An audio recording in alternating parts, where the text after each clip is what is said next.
Steelers receiver goes off, and it's not who you think it is. A familiar face returns and lights it up in Cleveland. And we get you set for your waiver pickups in Week 6. All this and more coming up on the Fantasy Dopes podcast.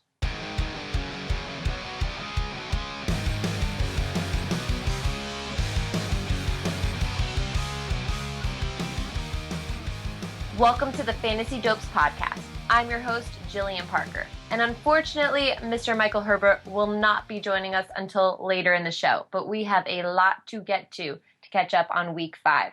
Now we're going to bring in the house guru of the podcast, Mr. John Fazio. Welcome, John. Hey, how's it going, Jillian? It's been a while. I know. I feel like I've been so out of the loop. Yeah, you went all out to Cleveland and everything, right? Well, how was the Cleveland trip? No. No. You were tracking Josh Gordon. We're supposed to get him on the podcast. What happened? We were? What? Was I there for that conversation? I thought you were. I guess lines got crossed. I went to Cleveland? Supposedly, according to Michael, I'm going to have to talk to him behind the scenes now. Jeez. Some line, yeah. I think there's some confusion there. He's just a liar. He got me again. This is his stick. He lied to you, and now he doesn't show up for the podcast this week? What is up with that? We're going to have a meeting. A meeting coming down after the show. Clear confusion with the three of us not being together at the same time. Well, not only was that topsy-turvy, but if you want to segue into Week 5, another topsy-turvy week in terms of fantasy players that produced. What's that all about? We're going to start off by talking about the Jets-Steelers game, where somebody who is not named Antonio Brown or Le'Veon Bell finished with the biggest fantasy day, and that would be Sammy Coates. Yeah, it's their deep ball threat. Jeez, he had a monster day. Caught 6 of 11 targets, had 139 yards receiving and 2 touchdowns. He could have had 3 more touchdowns if he didn't drop them in the end zone. That's his problem coming in as a rookie. He's been having trouble catching balls. He's been dropping them last couple of weeks. But he's had at least 50 yards receiving in each game so far this season. I was actually a bit surprised. A friend had told me that, who I was hanging out with on Sunday. And he was saying, yo, he's got 50 yards each game, baby. Where you been at? I was like, nah, he doesn't have that. He only has like 7 or 8 points each couple of weeks. Sure as shit. I looked. He has at least 50 yards. So he's going up against the Dolphins Week 6. This guy, it's tough to judge him because he can have a really big day like he had in Week 5, or he can have a pedestrian game. But you got to take those 50 yards sometimes, and he could be a viable wide receiver 3 or flex spot. Could be a waiver wire target this week, so stay tuned for that later in the show. And of course, we can't not talk about TB12, Mr. Tom Brady, who came back with a vengeance for the Patriots, completing 28 of 40 passes for 406 yards and 3 touchdowns. And guess where all of those touchdowns went to? Martellus Bennett, 6 of 8, 67 yards. Yeah, I mean, I had Bennett ranked higher in our rankings list, if anybody had followed that at all. And I was kind of just getting the feel of how to rank these guys. I realized going through it, it was a bit difficult to kind of gauge everybody and put them in their correct spots. However, I felt that Bennett was ranked appropriately. I believe he was in the top 10, or top 12, I should say, in the tight end positions if you were looking.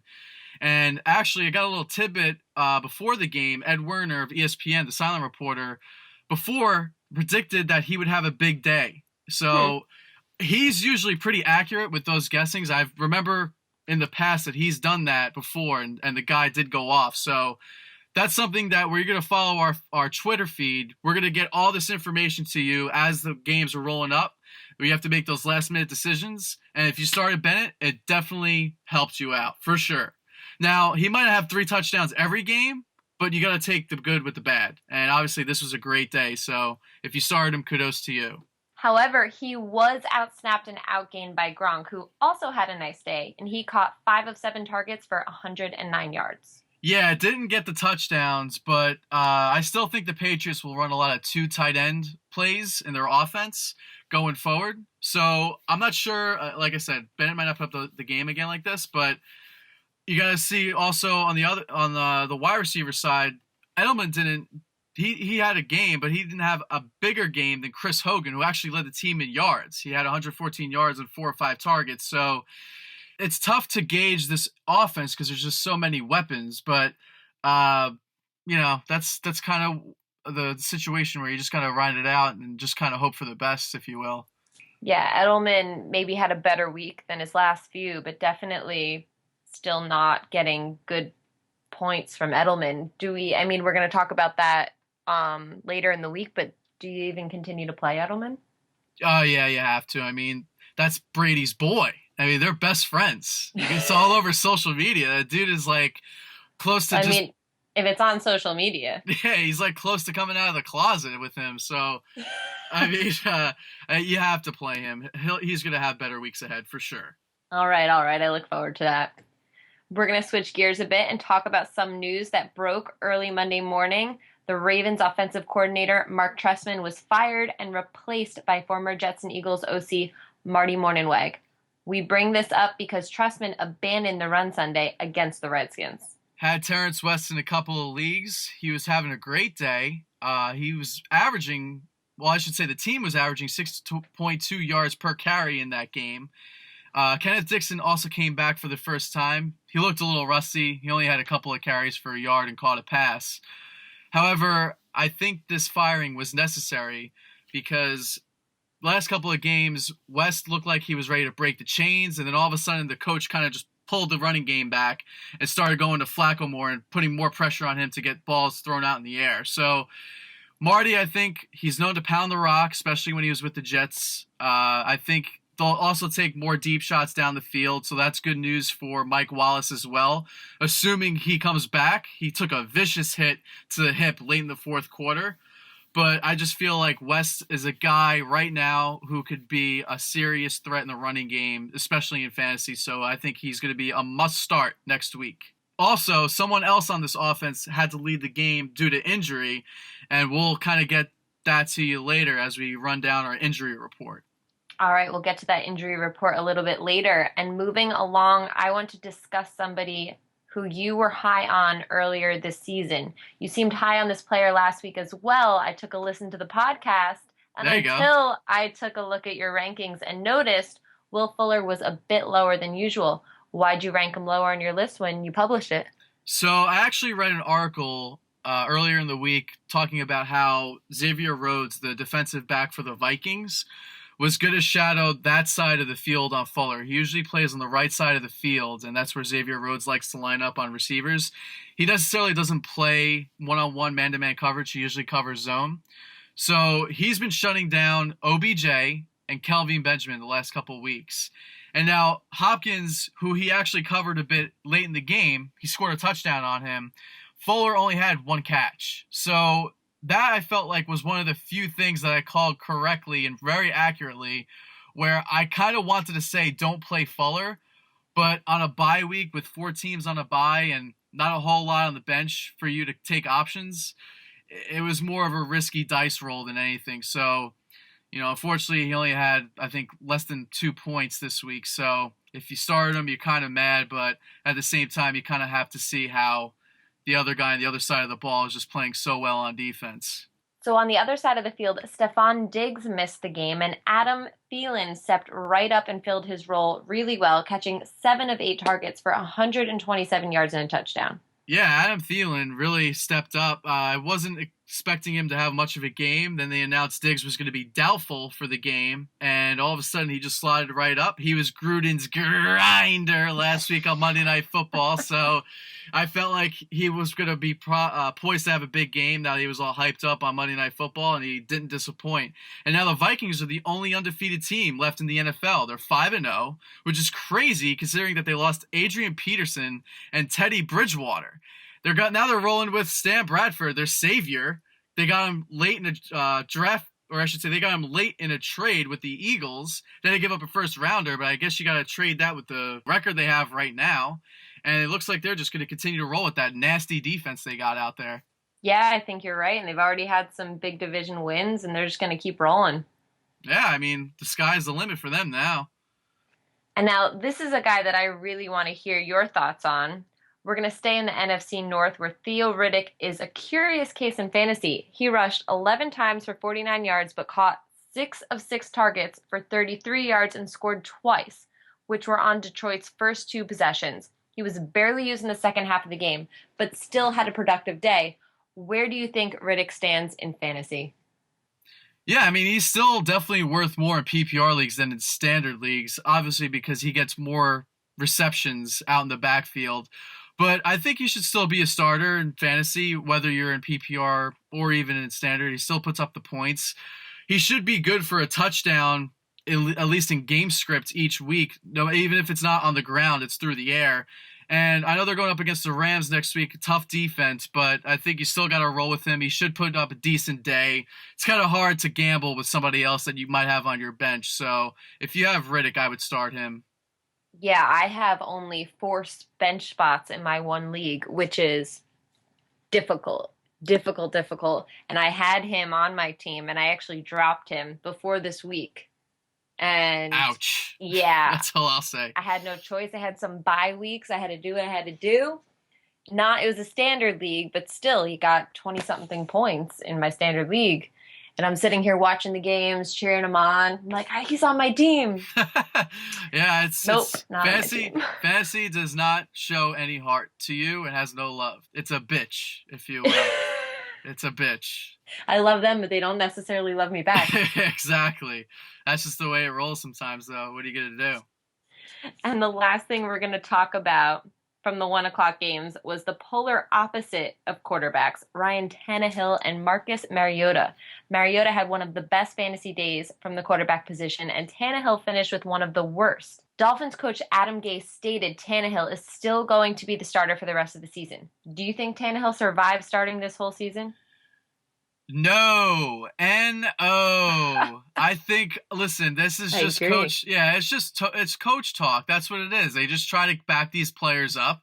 And then all of a sudden, he's not the starter anymore because he just continues to lack production.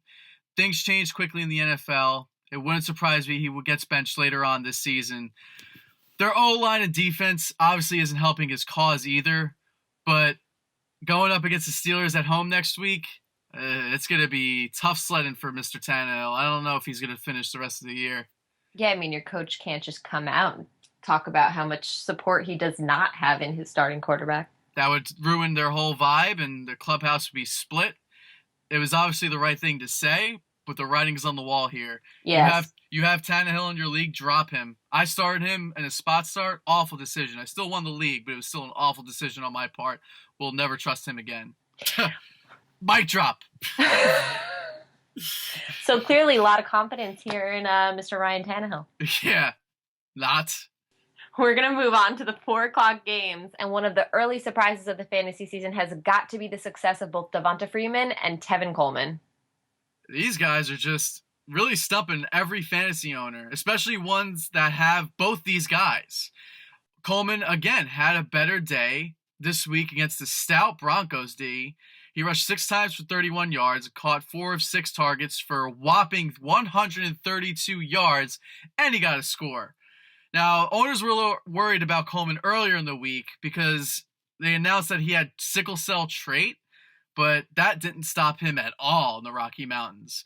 Freeman also had a nice day, not to discredit him. He rushed for 23 times, had 88 yards and a score, and he actually caught 3 of 5 targets for 35 yards. So they go up against the Seahawks. They're coming off a bye. They're in Seattle. Could be a little dicey again, but after what they did against the Broncos, beating them in Denver, I don't see how you can not start both of these guys, at least for this week, and just playing it out week to week. And I'm a little disappointed that the father figure of the podcast, Herbert, is not here because we're about to talk about Hunter Henry and Antonio Gates. Yeah, you guys got a little connection with that, the little British thing. I'm like completely lost on that. But in any case, you do your thing here. I'm gonna let you go. Hunter Henry and Antonio Gates owners must have had a bit of a reflecting period before the game in Oakland. But if you started both, you were not disappointed. Both guys found the end zone in their yet another heartbreaking loss to the Raiders. Do you start both guys again going forward? Now, this is more of a tougher prediction than the Bennett-Gronk situation. Patriots love to run 2 tight end offense schemes, like I said earlier. I'm not too sure about this Chargers offense. Hunter only caught 3 or 4 targets. He had 1 catch go for 59 yards. The other was a 1-yard touchdown. So if you subtract that out of the equation, he would have had a dud of a day. And if Gates is fully healthy, Rivers is his boy. I mean, they go back way back. So he's definitely the safer option to choose in fantasy. If you have Gates, I think you could start him with confidence. If I have Henry, it might be more of a dice roll and a little bit of a panic. I don't want to say panic, but a little bit of nervousness. But in order for him to have value, I think he has to find the end zone if Gates is in the lineup. Stay tuned to the rankings podcast. He's going to be an interesting list. I'll mention him definitely. I'll mark him to make sure we talk about him, just so we can get an idea of what I think he'll do next week. And make sure you tune back in and listen to those rankings later in the week.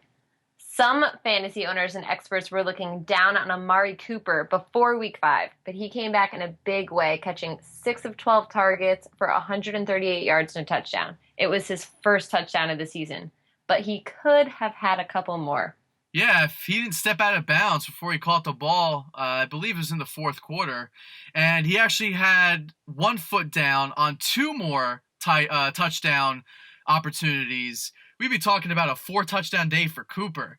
He's had to have had a lot of bad luck the last couple of weeks. He's had some balls thrown his way, didn't go his way, could have over 100 yards, that didn't happen.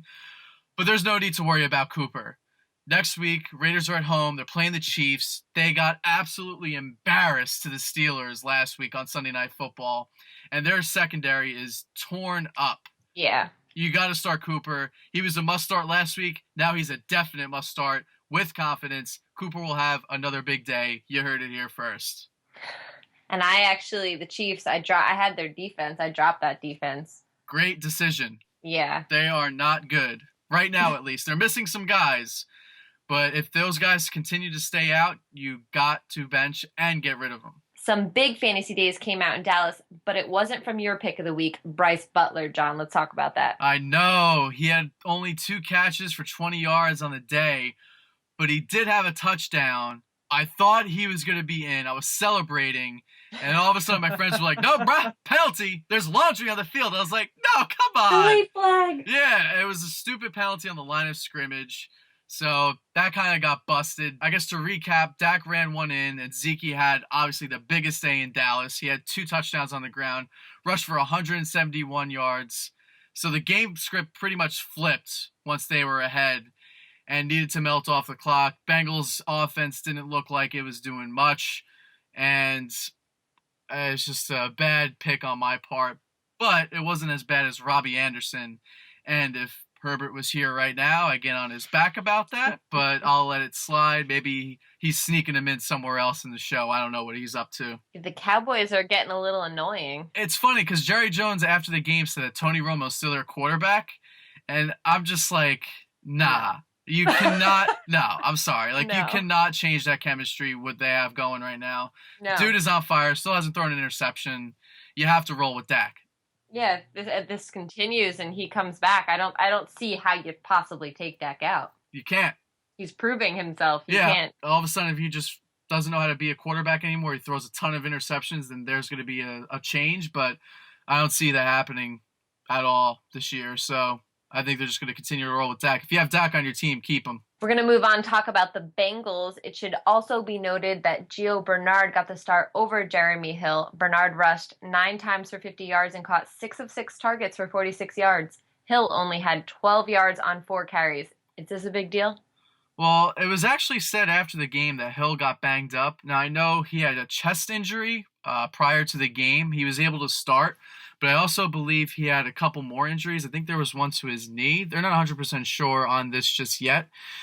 But he's just been a flaky fantasy player dating all the way back to last season. They have to go to Foxborough next week. They're facing angry Tom Brady, making his first start at home. I just feel like that game script is going to be like 24-0 Patriots by halftime, and Hill doesn't get the ball when they're down. So I would stay away from Hill this week. He may not even play. We'll see what happens later in the week. But I would just play Gio in hopes that they throw to him more in the backfield at when they're down, and say a prayer. That's all I got to say about that. Yeah, I would just be very, very afraid for anybody who is playing the Patriots going forward. I mean, Brady came out and said he feels better now than he did 10 plus years ago. Yeah, he had the nerve to say that he was rusty and he threw over Yeah. 400 yards. What a prick. Seriously. All right, come on. Someone needs to sack that man. Yeah.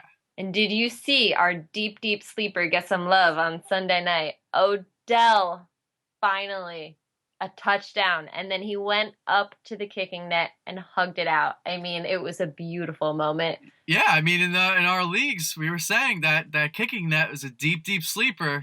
And if you somehow miraculously played it, you got some points. I believe OBJ actually gave it a kiss, too. I think it was more of like an open tongue kiss. It was a little weird. I don't know if you saw that, but the replay showed it. I was just like, what are you doing? Like, the hug is enough. Don't go in for the kiss.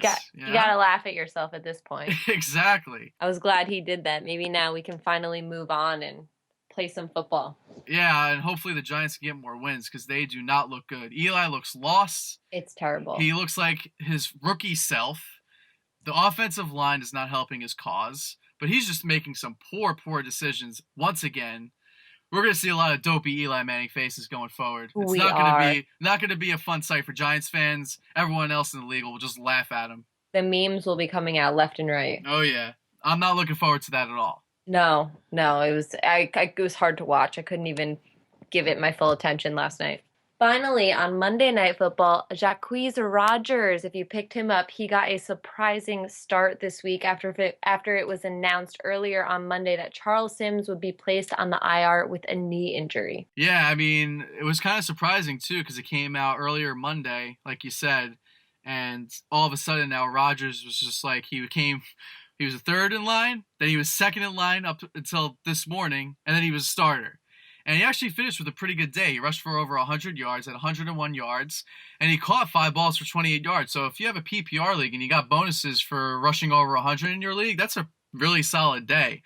Now, they have a bye week coming up, and they're saying right now that Doug Martin might be coming back from his hamstring injury after their bye week. So I think, right now it might be a good stash. If you had Rodgers picked up earlier today and you had a bench spot or a spot in your flex to use him, that was a pretty good decision on your part. I give you props. If not, I think he's good just to hold on to for now. I know bye weeks might be tough, but if you have the space and you can hold on to him, we'll see. Doug Martin, all of a sudden, he might have another injury in practice or something. He goes down and Rodgers becomes the guy. So Sims is going to be out at least 8 weeks. And we'll talk about him a little more in our rankings. And let's talk about Greg Olsen, who also had a crazy game, almost 200 yards, especially at the tight end position. If you drafted him, you're doing jumping jacks, you're doing push-ups, you're doing everything. He also almost had a touchdown late in the game, but the Bucs intercepted the ball in the end zone. It was kind of a poor throw from Derek Anderson, and Bucs miraculously won that game on a winning field goal by Roberto Aguayo.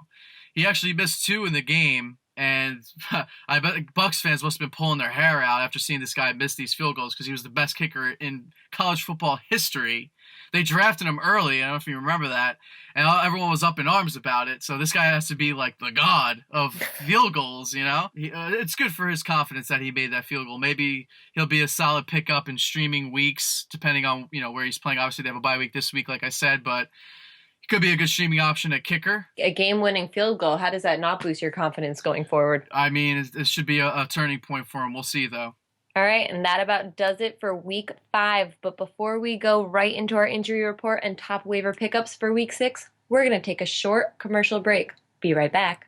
Want to know which fringe players you should start or sit in your fantasy leagues? Want up-to-the-minute news and analysis from the beat reporters around the league? Follow @FantasyDopes on Twitter to get your fix and fill the void of having to worry about which player will feast or famine.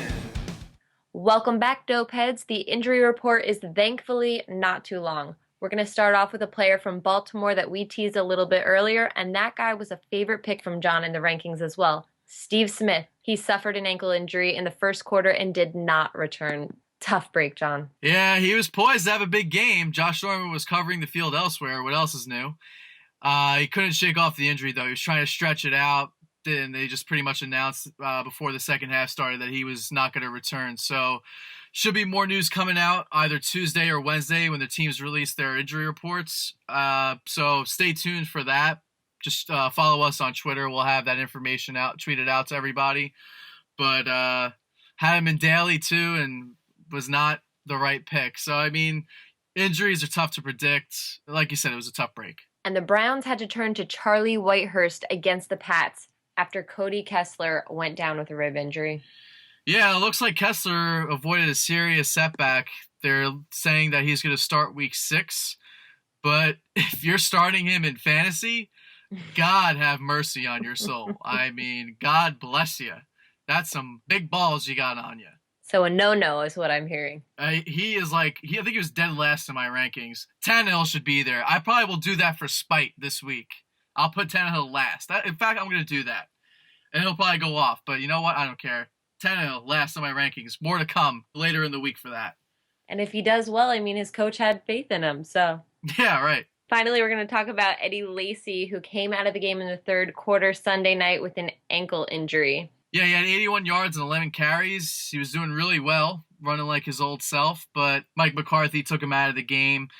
I guess just as a precautionary at the time. Lacy afterwards said he felt all right and was able to walk on it. I'm just skeptical because it was kind of a vague and very short reason why he left the game. It was just very generic. So I would be on the lookout for his injury status later in the week. They're going up against the Cowboys. And James Starks, their backup, is only averaging 1.9 yards per carry. It's more of a difficult start than, say, Jacquizz Rodgers this week. But there's going to be more to come in our waiver wire pickup segment, which I believe will start right about now. From injuries to our top 5 waiver wire pickups, we go. But before I bring in John to tell us about his list of players, the father figure of Fantasy Dopes, Mr. Michael Herbert, has decided to grace us with his presence. Michael, hello, and how was your trip to Cleveland? Oh, Jillian, thank you for having me. It was wonderful. It was a wonderful trip. I didn't find anyone. I didn't find who we were looking for, but I did. Cleveland's a beautiful city this time of year, I got to tell you. Oh, I've never been. Oh, it's lovely. Highly recommend it. They're celebrating in the streets now, too, that the Indians just clinched the ALCS. Absolutely. It's a sports town powerhouse with the, what's that basketball team? The Cavaliers, the Indians. Yeah. They're trying to do it all this year. Yeah. Now they're referred to as Believeland. You got to believe. Believeland, I like it, except for the Browns. They're terrible. Yep. Yeah, they're not all going to do it. They can't even beat the Dolphins. Okay. All right, well, now that we've welcomed in Michael, we're going to get started with John's picks for this week. Who do you got? All right, so before we get to the top 5, I just want to quickly mention that Jay Ajayi would be my number 1 pickup, if not owned in your league. He's owned in about 32% of leagues in Yahoo, around the same area in ESPN as well. CBS is the same. So he had a nice day, even though the Dolphins, like Michael said, are just god-awful. And if you don't have him and he's out there, I would go after him 25 to 30. Boom! He's in your lineup. Foster's not coming back. He's a dog shit player. Glass house. He's a glass house. He doesn't last long. We're being mean to people tonight. Hey, that's the way it is. Fantasy isn't a friendly sport, if you will. So with all that said, my number 1 option is Jeremy Curley, wide receiver, 49ers. Had a game, especially against the Cardinals. Caught 8 of 13 targets, 102 yards, and a score. How you doing? He's the best receiver on the team. And now, I kind of tweeted this out Thursday night. It was brought up from a friend of the podcast that Colin Kaepernick may get his first start in Buffalo. I got to say, you saw it here first. I'm going to take full credit on that one. And Herbert, you can back me up on that because you were following along too.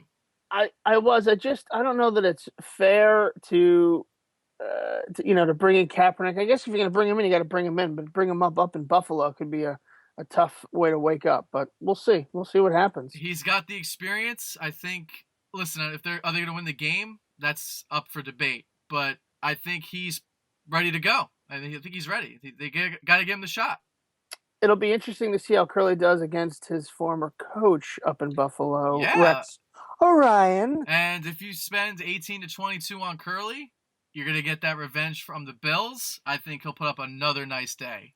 So moving along, we talked about him first and foremost on this podcast, Mr. Sammy Coates, We don't have to go over his numbers. He had a monster day. Sammy. Sammy. Spend 16 to 19 on him in Fab. I think that'll be comfortable enough for you to get him on your team. Moving along, we have James Starks at number 3. But not so You want to fast. back up here? Back up Johnny. the truck? Well, I mean, a week or two, for the last couple of weeks, you've been hounding me about what's his name on the Steelers? Eli Rogers. Eli Rogers, the next coming of Christ. I don't want to go that and far. now you're dropping Sammy Coates has a couple touchdowns, and now it's all Sammy Coates. Well, it's if you were following, Eli Rogers was not starting the last couple of weeks, which opened the door for Coates to get the opportunity to perform well. Barring a couple of drops the last couple of weeks, he's pretty much doing pretty well for himself. I said earlier, I was surprised he had 50 yards in each game this year. He's getting those yards for a reason. So he's up there. He's my top 2. I will say this about Sammy Coates. I like his personality. I like what he has to say about his work ethic, and he knows he has, lots of work to do still. He's not sitting on his laurels, and so I think he got that going for him. So I'll give you that. All right, so as I was rudely interrupted by the late Herbert. He comes in here late and then thinks he can interrupt. I mean, come on now. So I was saying, number 3, James Starks. If this, like I said earlier, if Lacey doesn't start for some reason, his ankle's bothering him in practice, Starks becomes the starter. He's not a sexy start, but he has PPR appeal. He can catch some balls in the backfield. So I think if you spend around 20 to 24 on him in Fab, you got him. Moving along to 4, Devontae Booker. He is actually going to be a 50-50 split now with C.J. Anderson, it looks like.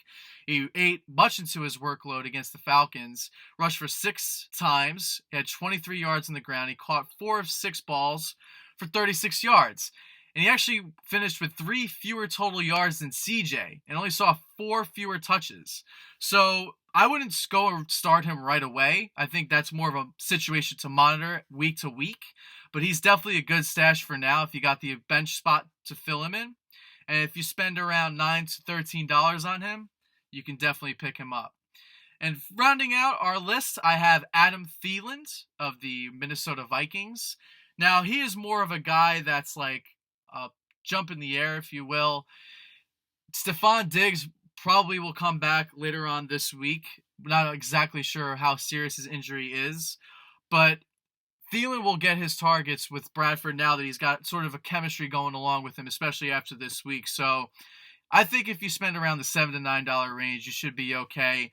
Probably a good flex spot if you have 3 wide receivers starting in your team.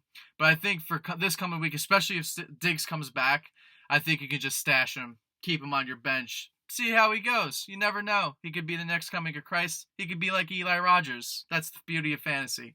Herbert, who do you got? Well, I just want to clarify. You said Adam Thielen wasn't, necessarily a sure bet. You said a jump in the air. You mean he was like a jump ball? I just want yeah, like a jump ball in the air. I'm not sure what a jump in the air is. Well, a little bit of an Italian accent coming out there.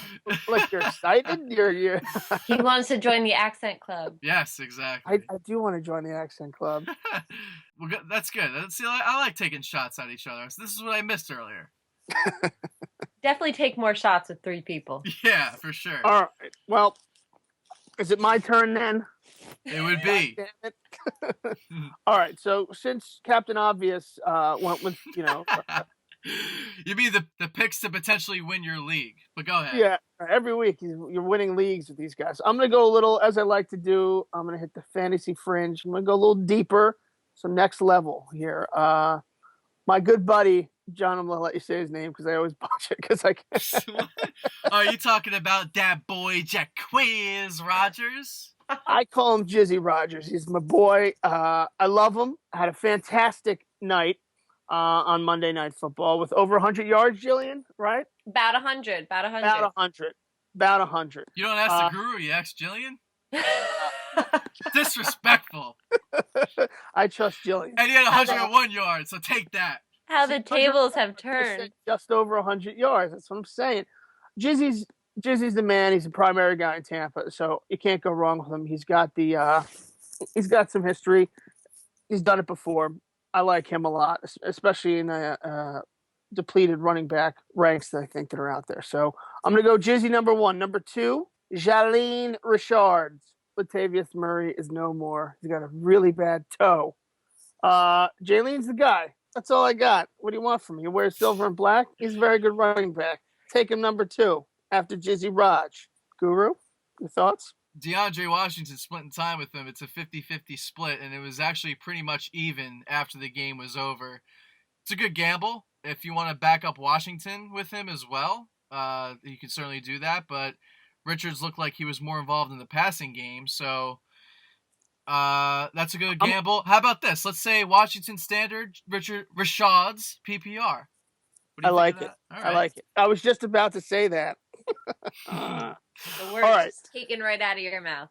Jizzy, Jalen, and then number 3, Cameron Meredith, wide receiver, Bears. Oh, yeah. Bears. The Bears. I don't want to call it quarterback controversy, but I'm hearing, I think Hoyer's the guy, right? John Fox has said that he's not sure of his quarterback situation. Again, very vague, doesn't want to upset anybody, but you got to roll with Hoyer. You got to roll with the hot hand. That's what happens in the NFL. So I think Hoyer becomes a starter again, week 6. Agreed. I like him. He's got the red zone presence at 6'3", beefy 207 pounds or so, depending on what he had for dinner. This is Cameron Meredith we're talking about, yes? Yes, wide receiver, Bears. Hello. All right. I'm just making sure. The suddenly hot Bears. I'll kind of piggyback on that. I think he had a big day just because Eddie Royal was a bit banged up. He was a game-time decision, and luckily he was able to make the start, had a pretty decent day. Wasn't anything special, but I think going forward, if he was to be healthy, I think Meredith kind of takes a step back. He might be difficult to trust, especially at a flex spot, but it's more of a risk than it would be like a sure thing. So more of a bust, less of a boom. We'll see what happens though. These are your rankings. These are my fringe picks. My fringe, I'm on the fringe here. I like it. Number 4, Chris Hogan, wide receiver, New England Patriots. Chris Hogan's nickname when he was breaking into the NFL with the Miami Dolphins was 7-Eleven. Why, Jillian? Why was his nickname 7-Eleven? He liked Slurpees. That, and he was open all the time, 24/7, baby. So obviously getting Brady back is very beneficial for anyone that can catch the ball on the Patriots. And he's spreading it around. There's a lot of weapons there. So I don't, he's not a number 1 receiver, obviously. But I think he's a bit of a sleeper. And I definitely think he has some upside. And he caught a couple passes last week against the Browns. Obviously, the Browns are shitty. But I think 4 or 5 for over 100 yards. So God bless. Chris Hogan, number 4. He is stealing time from my boy Julian Edelman. And if Edelman gets hurt, there's a chance that Hogan slots right into his slot role position. So does he already have to be hurt again? I mean, it happens. It happens. He hasn't even done anything yet. But I'm just saying, I'm just trying to back up Herbie for once. I think that's he carouses a lot of women. Exactly. Am I right? Come on, Jillian. You may be right. Don't drive off to Massachusetts on us. On another vacation? Well, it wasn't a vacation. You were on assignment, Jillian. I was. Working hard. Number 5, when all else fails, Robbie Anderson, New York Jets. I'm going to continue to pick him until he scores a touchdown, and he will score this year. He's going to have a breakout performance. I promise you that. You just don't know exactly when. Well, no. I mean, I'm not Nostradamus. All right. I was saying that about Odell since week 1. I'll just say one thing on Robbie Anderson. Please, feel free. Not an option in fantasy.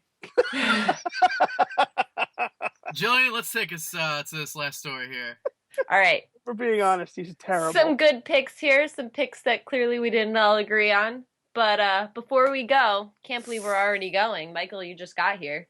I know. All right, we're going to talk about a bonehead play real quick that occurred on Sunday afternoon.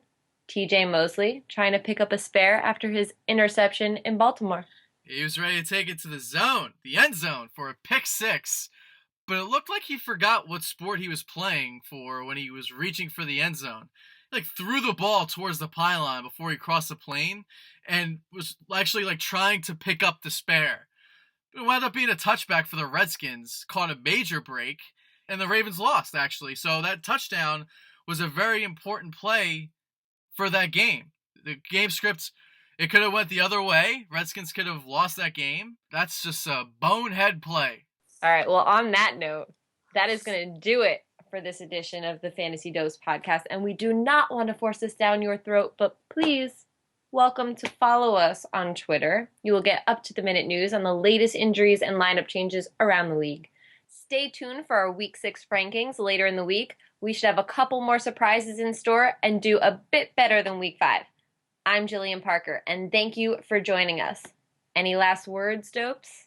I will say stay away from Bryce Butler and Robbie Anderson next week and pretty much the rest of the season. All right, good advice. Herbert? I would say listen to nothing I've said here. Do nothing I've said here. It's just all wrong. It's all wrong. Good boost of confidence for the people that are father figures out there. It's great.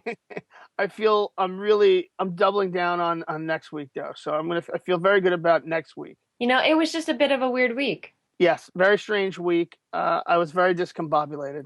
As was I. Next week we'll be better. And we're going to talk about that in a few days. And that's going to do it for us. Peace out, dopeheads. Check you later. We out. Cheers.